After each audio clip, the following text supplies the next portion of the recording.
लेकिन आप अगर आपको नक्शे, आप ये देखो, ये कह रहे हैं कम्युनिस्ट, दुनिया के जितने कम्युनिस्ट, और मैंने कहा ना, मैंने टेलीविजन पे बोला कि जब तुम्हारे यहां खुद के कम्युनिस्ट देशद्रोही हैं, तुम्हारे यहां खुद के politician Chupke Chupke Chinese embassy में जाते हैं, तो आप नेपाल के कम्युनिस्ट पर कैसे भरोसा कर सकते हो भाई? इस पूरे कोरोना के दौरान मुझे मालूम है $2 बिलियन इन्होंने हिंदुस्तान, अमेरिका में तो खर्चा किया ही है इन्होंने, वॉशिंगटन पोस्ट क्या क्या है, सारों अखबारों को खरीद लिया है अभी। आज जितने अभी आप देखोगे, जितने ये नालायक जर्नलिस्ट थे ना, अब धीरे धीरे उस तरफ को जा रहे हैं, उस तरफ को, अमेरिका की तरफ। एक एंटी नेशनल महिला जर्नलिस्ट है, आपको मालूम है किसके लिए वो कॉलम लिखती हैं और किसके कहने पे लिखती हैं। और आज भी कुछ लोग जो कि ये कह रहे हैं कि Chinese here, Chinese there, Chinese everywhere, Hindustan तो हार गया, एक फोटो नहीं, एक वो नहीं, एक प्रूफ नहीं, क्योंकि उनको स्पेस मिला हुआ है तो आप कुछ भी आप लिखते रहो, बोलते रहो। तो मेरा कहने का तात्पर्य है कि जब आपके खुद देश में ऐसे गद्दार बैठे हुए हो जो कि इस चीज की तलाक में है। 62 में, आपको मैं बता दूं, थोड़ा इतिहास लोग जान लें इसको, 62 की लड़ाई में ये जितने ये कम्युनिस्ट हैं, ये वो 555 पीने वाला, और ये आपको नहीं, उसके पहले से मैं थोड़ा सा 1930s का है, जो पहला अधिवेशन हुआ है कम्युनिस्ट का, मैं ये बात पहले भी कह चुका हूं। उसने ये बात उठाई थी कि नहीं, हमारे वो बड़ी एनिमेटेड डिस्कशन चल रही थी, हीटेड डिस्कशन, की एक कम्युनिस्ट पार्टी का नाम क्या होना चाहिए। तो एक इनका एक लीडर था सत्य भक्त, और वो सच्ची में सत्य भक्त था। उसने कहा कि नहीं, इसका नाम होना चाहिए इंडियन कम्युनिस्ट पार्टी। लोगों ने साहब उसको मारपीट के स्टेज से उतार दिया, कहा कि नहीं, कम्युनिज्म का देश से कुछ लेना देना नहीं है, ये तो एक एरिया है हमारे लिए, इसका नाम कम्युनिस्ट पार्टी ऑफ इंडिया होना चाहिए।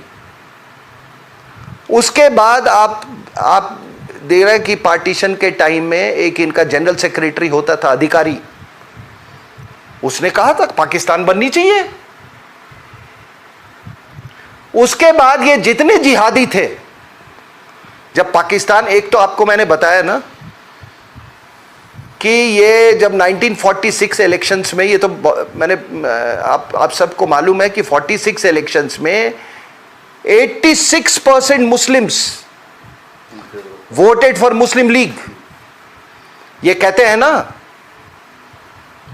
कि हमने पाकिस्तान के लिए नहीं चुना, हम हिंदुस्तान को, हमने कहा हम, ये हमारी धरती है, सब झूठ बोलते हैं। 86%।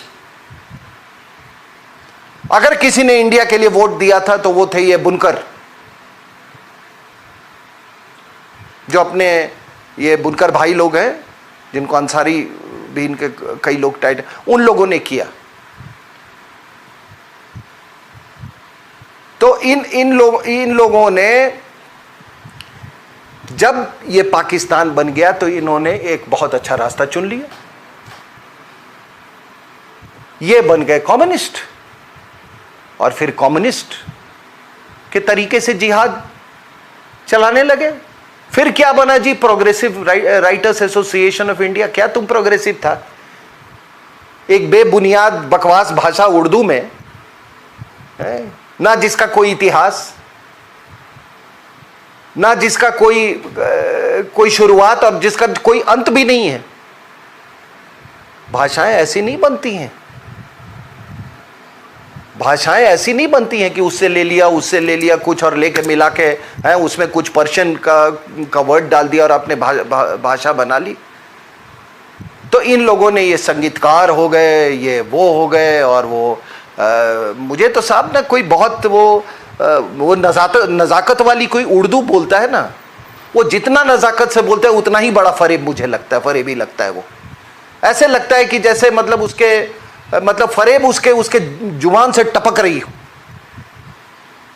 हो सकता है किसी को मेरी बात अच्छी नहीं लगे। जो जितना वो महीनी से और सोफिस्टिकेशन से जो ये उर्दू भाषा बोलता है ना, मुझे वो उतना ही बड़ा फरेब लगता है, फरेबी लगता है। वही कह रहे हैं, मतलब 100% वर्ब्स हमसे लिया। बार बार मैं कहता हूँ, कहा कि मैंने एक भाषा में, फिर आपने सारे जगह इलाहाबाद को आपने अरेबिक बोले। बाय द वे मुझे पर्शियन आती है, मेरा फॉरेन लैंग्वेज था पर्शियन, और मुझे अरेबिक स्क्रिप्ट में भी लिखना आता है, और तब मैंने इनका फ्रॉड देख लिया इनका। अब जाके अपने पूछो ना गाजियाबाद में, ये हमारी किस्मत न थी वसाले यार होता। बोले वसाले का मतलब क्या होता है मौलवी साहब? कहते पता नहीं जी। तो ये सारे ये लेफ्टिस्ट मतलब ये कम्युनिस्ट बन गई है। तो ये झगड़ा कुछ नहीं था, लेकिन अब यही है कि अब बातचीत क्या है? अब बातचीत नहीं होगी। मैं नहीं कह सकता बातचीत, मैं कौन होता हूं, लेकिन बातचीत नहीं होनी चाहिए। कोई बातचीत नहीं हो। तुमने नक्शा निकाला, और हाँ मैं कह रहा था कि इन्होंने चीन से ये नक्शे की ना, वो क्या माओ बोलता था कि nuclear weapons are paper tigers, वो इसी तरह ना ये नक्शा के वाले लोग पेपर टाइगर होते हैं। तुम नक्शा निकालोगे, हमारे पास भी अपना नक्शा, हम अपने नक्शे से चलेंगे, और जो रास्ता हम सोचते हैं हमारा है, तो हमारा कर्तव्य है अपने देश के टेरिटोरियल इंटीग्रिटी को बनाए रखना। अगर किसी को कॉन्टेस्ट करना है तो हम कॉन्टेस्ट अवॉइड कर नहीं सकते हैं। आप हमारे बड़े भाई हो या छोटे भाई हो, भाई अगर जमीन का झगड़ा होगा तो भाइयों में होता है, होगा कॉन्टेस्ट, होगा जबरदस्त होगा, अगर जरूरत पड़े तो कॉन्टेस्ट करेंगे। लेकिन हमारा सबसे बड़े दुख की बात है कि उनसे कॉन्टेस्ट होगा जो कि अपनी आर्मी को नेपाल आर्मी को वो खुद गाली देते हैं और खुद उसको दुश्मन मानते हैं, और वो भी इस समय कोरोना वायरस के दौरान। और जब ये हो रहा है ये और मैं आपको एक बात बता देता हूं जितेंद्र जी, मुझे इस बात का हमेशा दुख होता था जब मैं किताब के लिख के आया। मैं नेपाल जाता था तो या बातचीत होती रहती है मेरी, तो हर आदमी को लगता था कि ये पता नहीं पूरे यहां पर मतलब बस नेपाल की ही चर्चा होती है। हाँ, बात करते करते ये भी मुझे याद आ गया, मैं जब नेपाल गया तो